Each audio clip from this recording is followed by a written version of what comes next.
Actually, a really good way to think about your baptism, I'm glad Diane pointed us toward the font. A really good way to think about baptism is as a garment. In fact, St. Paul in Galatians talks about it as a garment, as something we are clothed in. Only this is a garment that's like the sweaters that your mom would buy, or actually your grandma's usually were worse. The sweaters that you would get at Christmas when you were a kid. You know, the end of the sleeves would be dangling somewhere between your knees and your ankles, and the waist would be, just above the knees. They always got them a few sizes too big, so that you had room to grow into, right? Well, baptism is kind of like that.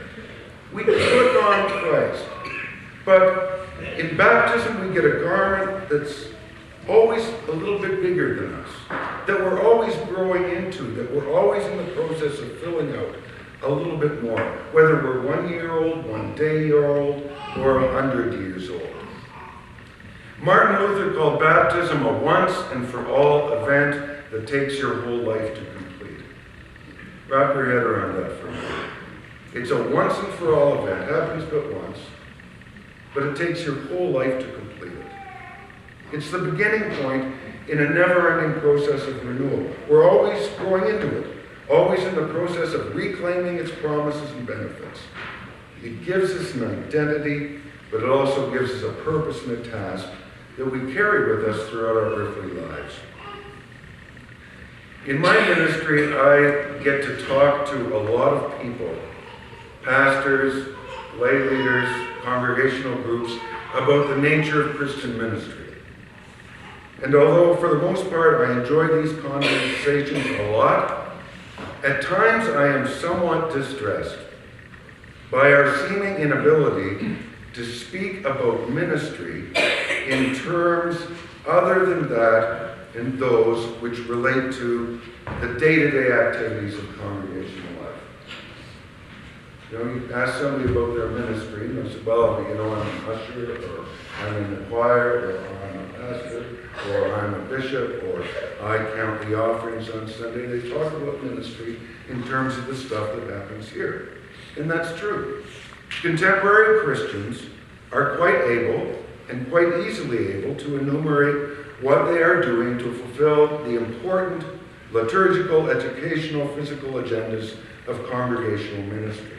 Where you struggle is in identifying and claiming those ministries that you and your congregation are engaged in through and for the world that God loves so very much, that God died for. It's really helpful to remember that when the Bible calls us salt spends at least 95% of its time in solution. All the salt in the earth, 95% of it is in solution. It's floating around. It's moving different places. And that's how the faith should be. Christianity, properly understood, is not an institution, but rather it is a movement. A movement whose missionary focus is always directed outward and into the wider community, toward the world. And as such, the important stuff that we do in these places and during these times when we're together have significance in so much as they serve and support that outward movement. That's why I think it's really important that in the church we become more skilled at talking about those things, more skilled at helping people identify and claim ministries and vocations that go beyond the stuff, the important stuff that they do in the life of the church. We need to help all of God's people reclaim and identify and fulfill the vocational dimensions of their 95% in solution time. Because that's where you live too. 95% in solution. We've got to help people understand and explore the possibilities for ministry that are there for them as they fulfill their salt and light vocations as moms and dads and grandmas and grandpas, as factory workers, farmers, managers, salespeople, That is your mission field. Frederick Buechner is a theologian who I like very much. He suggested, and I think I'll get the quote about right. He says, we find our ministry at the point where our greatest passion meets the world's deepest need. Pretty cool, eh? So at that point, where your deepest passion, the stuff you really care about, where that meets a deep need within the world, you've got a ministry. You've identified it. To put it another way, the work of Christian ministry involves identifying the bad news that's happening around us. Right? You look around, where's the bad news? And then discerning what is the appropriate and right piece of good news that I and we have been uniquely gifted to bring to address that situation. That is work that every Christian person is called to do. Work that we are equipped to do. Work that you're already doing. Work that your congregation has been called to do. Work that St. Mark's Church has done faithfully and generously. Why don't we talk about it more? Ministry is rightly and properly not a possession of people that dress in church like me. Ministry is the work and property of the whole people of God. All of us have vocations to which we've been called, and my guess is most of us understand that to some extent.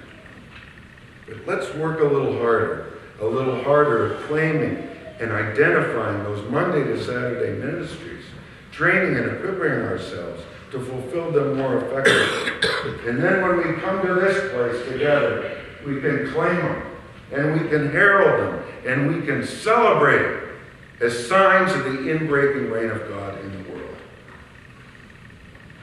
Church anniversaries are really important events. It's a wonderful day. Didn't you feel the buzz today as you came into the place? Isn't that a buzz you want to feel every week? They're very important events. The community of the church is the place where we have all been nurtured and fed, where we are formed to be the disciples God calls us to be. And so it's good, and it's right, and it's proper that we give thanks and pull up the reds, do the special anthems, and give thanks for the ministries that have been done in support of the ongoing work of this congregation. They are vital to our identity. We couldn't survive without them. But at the end of the day, let's never forget what end all of those ministries ultimately served. The Christian gospel is predicated upon God's great love for the world. Our ministries need to be predicated on that same reality. Amen.